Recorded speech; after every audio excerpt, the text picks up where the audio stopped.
नमस्कार किसान भाइयों, बहुत बहुत स्वागत है आपका इस वीडियो में।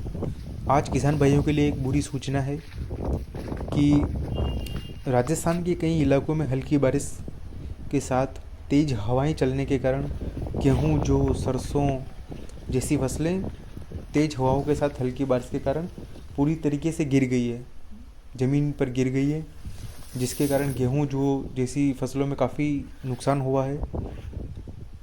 क्योंकि गेहूं और जौ जैसी फसलों में बहुत सबसे अधिक नुकसान हुआ, क्योंकि गेहूं में भी बालियाँ निकलने की स्टेज चल रही है। जस्ट बालियाँ पोटे में है या जस्ट निकली ही है और वो पूरी तरीके से ज़मीन पर गिर गई है, जिसके कारण वह फसल न तो वापस खड़ी हो सकती है और न ही उनमें बालियों में दाना भराव पूरी तरीके से अच्छे प्रकार हो पाएगा।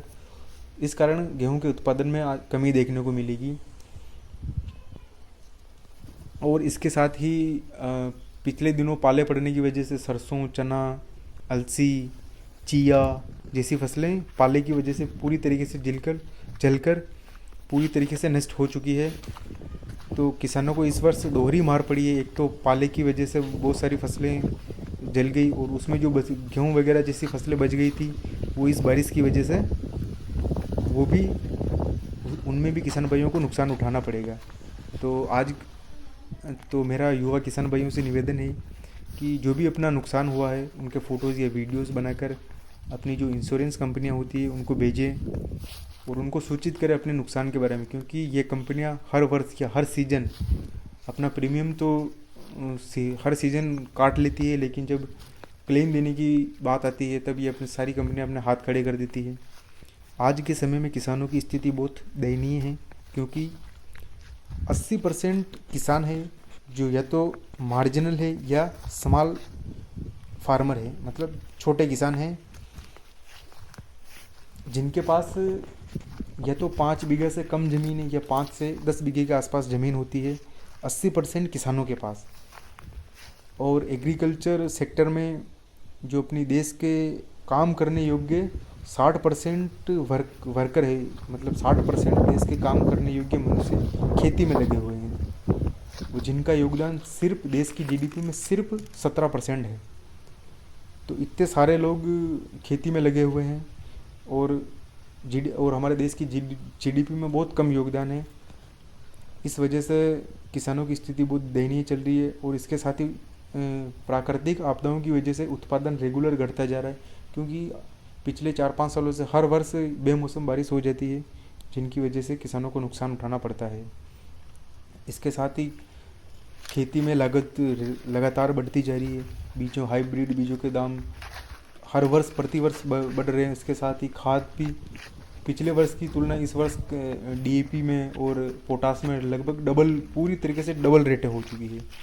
और इसके साथ दवाइयाँ भी महंगी और बहुत ज़्यादा मात्रा में प्रयोग करनी पड़ती है। इन सारी चीज़ों के कारण देश का किसान धीरे धीरे कर्ज के जाल में फंसता जा रहा है। और जब वो कर्ज के जाल में फंस जाता है और वापस नहीं निकलने की कंडीशन में वो आखिर में सुसाइड कर लेता है। इसलिए हम प्रतिवर्ष किसानों की सुसाइड दर भी प्रतिवर्ष बढ़ती जा रही है। तो मेरा सरकार से निवेदन है कि किसानों के लिए एक अलग से बजट तैयार किया जाए और किसानों की समस्याओं को ध्यान में रखते हुए नई पॉलिसीज़ इंट्रोड्यूस की जाए, जिससे किसानों को फ़ायदा हो। और प्राकृतिक आपदाओं के नुकसान की भरपाई के लिए प्रॉपर सब्सिडीज़ की व्यवस्था होनी चाहिए।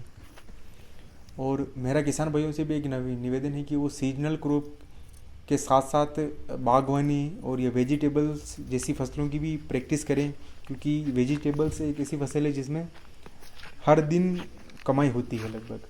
तो मेरा किसान भाइयों से निवेदन है। और बागवानी भी एक बहुत अच्छी फसल है। इसमें शुरू के 1-2 सालों में अपने को टाइम लगता है, इसके बाद अच्छा प्रॉफिट और ख़र्चा कम आता है। तो बागवानी की फसलें भी किसान भाइयों को प्रैक्टिस करनी चाहिए।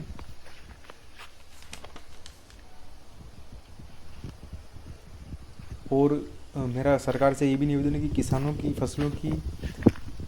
फसलों की लागत को ध्यान में रखते हुए एमएसपी मिनिमम सपोर्ट प्राइस की भी प्रॉपर व्यवस्था होनी चाहिए, क्योंकि अगर किसानों को उत्पादन रेगुलर घट रहा है और जो उत्पादन करता भी है उसको भी सही दाम नहीं मिलने की वजह से वो भी घाटे में चला जाता है और कर्ज में डूब जाता है। तो प्रॉपर एमएसपी की व्यवस्था होनी चाहिए। ताकि किसानों के बच्चे भी खेती ना कर कर प्राथमिक क्षेत्र, द्वितीयक क्षेत्र और तृतीयक क्षेत्र की सेवाओं की ओर जाए, जिससे देश की जीडीपी में और ज़्यादा उनका योगदान बढ़े और देश की ओवरऑल ग्रोथ अच्छी हो। एक एक डेवलपिंग देश की पहचान ये है कि जो देश की वर्क फोर्स होती है, काम करने योग्य मनुष्य होते हैं, वो खेती से निकलकर दूसरी सेवाओं में अपनी सेवाएं देते हैं, प्राथमिक क्षेत्र में या द्वितीयक क्षेत्र में या तृतीयक क्षेत्र की ओर बढ़ते हैं। ये एक डेवलपिंग देश की पहचान होती है। अगर आपको हमारा वीडियो पसंद आया है तो इस वीडियो को लाइक कीजिए और चैनल को सब्सक्राइब कीजिए और अपने किसान भाइयों को इस वीडियो को शेयर कीजिए।